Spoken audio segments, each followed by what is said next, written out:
Before exploding mass wall-climbing stunts and Tom Cruise hanging off airplanes, Mission Impossible started in 1966 as a smart, cool, slow-burn television series that trusted its audience to pay attention.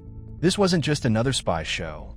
It was a blueprint for modern heist stories, team-based missions, and twist endings that make you rethink everything you just watched. A lot of what made the franchise legendary was already there from day one, and today we're diving deep into 20 hidden facts about the original Mission Impossible that most fans have never heard. So grab your tape recorder, because this message will self-destruct in 5 seconds. Just kidding. Let's get into it. 1. It was never meant to be a spy show like James Bond. When Mission Impossible was created, the goal was actually to do the opposite of James Bond. Creator Bruce Geller didn't want flashy heroes romance or one man saving the world with a gun and a smile. He wanted a team, a quiet team, a team that won by planning, patience, and brains instead of brute force. That's why the show rarely had car chases, fist fights, or big explosions. The tension came from watching a perfectly designed plan slowly unfold step by step and hoping nothing went wrong. In a way, Mission Impossible was closer to a puzzle than a traditional action show, and that's what made it stand out in the 1960s television landscape. 2. The IMF team was the real star, not any one character. Unlike most shows of the era, Mission Impossible didn't revolve around a single lead hero. The Impossible Missions force worked as a unit, and every member had a specific role. One person handled disguises, another electronics, another muscle, another strategy. This was intentional. Bruce Geller believed that real covert operations were about teamwork, not lone wolves. That's also why characters could leave the show and new ones could join without breaking the formula. The mission mattered more than the individual, which was a radical idea at the time, and something most TV shows wouldn't fully embrace for decades. 3. The famous theme song was written before the show was finished.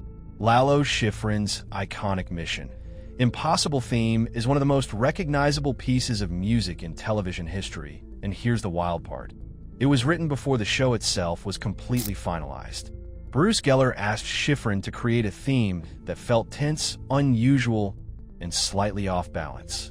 That's why the music isn't a 5 of 4 times signature, something almost never used in TV themes back then. The rhythm makes you feel like something isn't quite normal, which perfectly matched the tone of the show. Once the producers heard the music, it actually helped shape how the opening sequences and missions were edited. 4. The self-destructing tape was a storytelling shortcut. The famous recorded message that self-destructs wasn't just a cool spy gimmick. It was also a very practical storytelling tool. In the 1960s, television time was limited and expensive. The tape allowed the show to explain the mission quickly without long exposition scenes. It also gave each episode a ritualistic opening that audiences came to expect and love. Over time, that tape became a symbol of secrecy and danger, even though in reality, it was mostly there to keep the pacing tight and efficient. 5. Masks were inspired by real intelligence techniques. The realistic masks used in the show weren't pure science fiction. They were inspired by actual Cold War espionage techniques, though obviously exaggerated for television. Makeup artists spent hours creating believable disguises using latex and early prosthetics. What made Mission Impossible different was that the show showed the masks being put on and taken off, turning the disguise into part of the suspense. Audiences loved guessing who was really who, and the mask reveals became one of the show's signature moments long before the movie versions made them famous. 6. Dialogue was kept minimal on purpose. If you rewatch the 1966 series, you'll notice something unusual: long stretches of silence. Characters communicate with looks, gestures, and timing instead of constant talking. This wasn't accidental.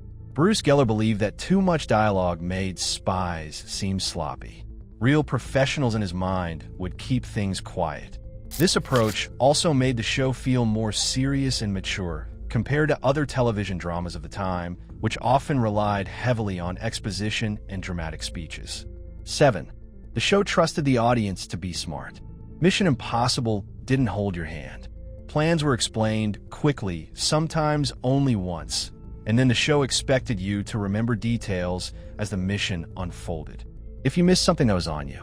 This level of trust was rare in 1960s television, which usually repeated information multiple times to make sure everyone kept up. The show's creators believed viewers were smarter than networks gave them credit for, and that belief paid off by creating a loyal, dedicated audience. 8.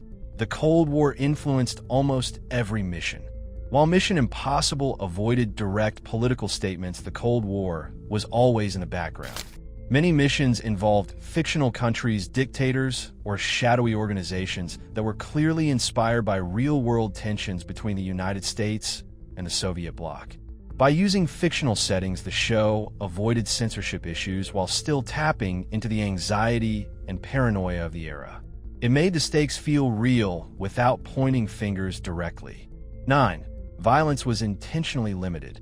One surprising fact about the original series is how little violence there actually is. Guns are rarely fired and deaths are uncommon. Instead, the team relies on deception, manipulation, and psychological tricks. This was partly due to network standards, but it was also a creative choice. The creators wanted the IMF to feel smarter than their enemies, not deadlier. In many episodes, the villains are defeated without even realizing they've been played until it's too late. 10. The pilot episode set the formula almost perfectly.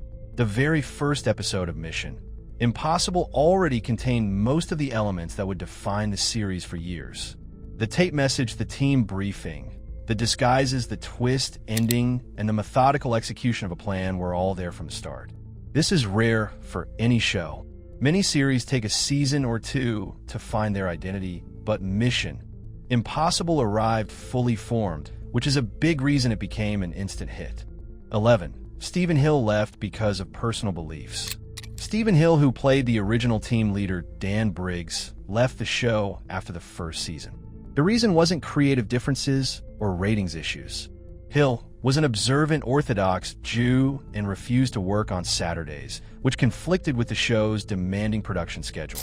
Rather than compromise his beliefs or disrupt the production, he chose to step away.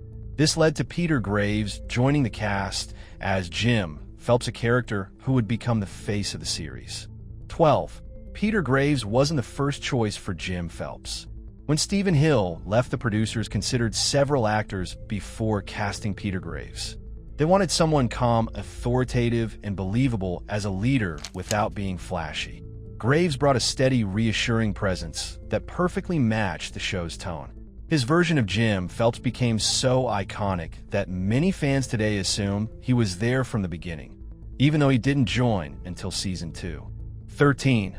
The show rarely used cliffhangers. Unlike many modern series, Mission Impossible usually wrapped up its story within a single episode. Cliffhangers were rare. This was done intentionally, so episodes could be watched in any order during reruns. The creators knew that syndication was important, and self-contained stories made the show more flexible and rewatchable. It also reinforced the idea that each mission was a separate assignment, not part of a larger soap opera-style storyline. 14. The production team reused sets constantly. To keep costs down, the show reused sets in creative ways. A room that appeared as a government office in one episode might become a foreign embassy or a villain's headquarters in another. Clever lighting, camera angles, and set dressing helped disguise the reuse. Most viewers never noticed, which speaks to how effective the production design really was, especially considering the tight budgets of 1960s television. 15. Women were portrayed as highly skilled professionals. For its time, Mission Impossible was surprisingly progressive. Female team members weren't just assistants or love interests. They were experts in disguise, psychology, and strategy. Characters like Cinnamon Carter were essential to the success of many missions, often using intelligence and confidence rather than physical force. This made the show stand out in an era when many female TV characters were written with far less agency. 16. The show inspired modern heist films. The structure of Mission Impossible: assemble the team, explain the plan, execute the plan, reveal the twist has become the foundation for countless heist movies and TV shows. Films like Ocean's 11 and series like Leverage owe a huge debt to the 1966 original. Even when audiences don't realize it, they're watching a storytelling formula that was perfected decades earlier. 17. Technology was always one step ahead of reality. Many of the gadgets seen in the show were futuristic for their time. Hidden cameras, miniature recording devices, and complex surveillance setups felt almost like science fiction in the 1960s. While not all of it was realistic, the technology was grounded enough to feel plausible, which helped sell the idea that these missions could actually happen.